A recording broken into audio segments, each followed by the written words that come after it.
தொடர்ந்து 2 முறை சிபிஐக்கு விசாரணைக்கு போயிருக்காரு. இது அழுத்தம் கொடுத்து அவரை கூட்டணி கொண்டு வரக்கூடிய முயற்சியா சொல்றாங்க. நீங்க எப்படி பாருங்க? அது அவரைத்தான் கேட்கணும். ஏன்னா அவர் தான் சொல்லணும். எதுக்குமே வாயை திறக்க மாட்டேன்னா அப்புறம் என்னத்துக்கு? டப்பிங்ல மட்டும்தான் பேசுவேன்னா இது என்னது இது?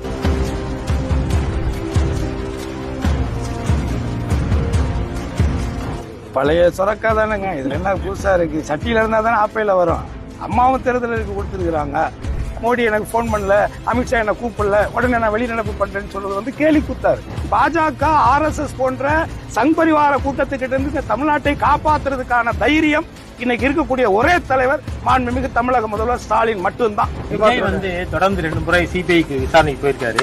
இது அழுத்தம் கொடுத்து அவரை கூட்டணி கொண்டு வரக்கூடிய முயற்சியா சொல்றாங்க. நீங்க எப்படி பாக்குறீங்க? அது அவரைத்தான் கேட்கணும். ஏன்னா அவர் தான் சொல்லணும். எதுக்குமே வாயை திறக்க மாட்டேன்னா அப்புறம் என்னத்துக்கு? டப்பிங்ல மட்டும்தான் பேசுவேன்னா இது என்னது இது? இப்போ ஒரு சட்டமன்றத்தில் மக்களால் தேர்ந்தெடுக்கப்பட்ட ஒரு சட்டமன்ற உறுப்பினர்கள் மக்களுக்கான பிரச்சனைகளை கலந்து விவாதிக்க வேண்டிய ஒரு சட்டமன்றத்தில் இருந்து தன்னுடைய சுய விருப்புகளுக்காக அப்பப்போ டக்குன்னு கிளம்பி மோடி எனக்கு போன் பண்ணல, அமித்ஷா என்ன கூப்பிடல, உடனே நான் வெளிநடப்பு பண்றேன்னு சொல்றது கேலி குத்தாரு. அவர்களுக்கு வாக்களித்தவர்களை சட்டமன்ற உறுப்பினராக ஆக்கிய அந்த மக்களை அவமானப்படுத்துகிறது அனைத்து இந்திய அண்ணா திராவிட முன்னேற்ற கழகம், குறிப்பாக சும்மா எடப்பாடி அவர்கள்ங்கிறது. அவரோட தேர்தல் பழைய சொரக்கா தானேங்க. இதுல என்ன புதுசா இருக்கு? சட்டியில இருந்தா தானே ஆப்பையில வரும். அம்மாவும் தேர்தலுக்கு கொடுத்துருக்காங்க.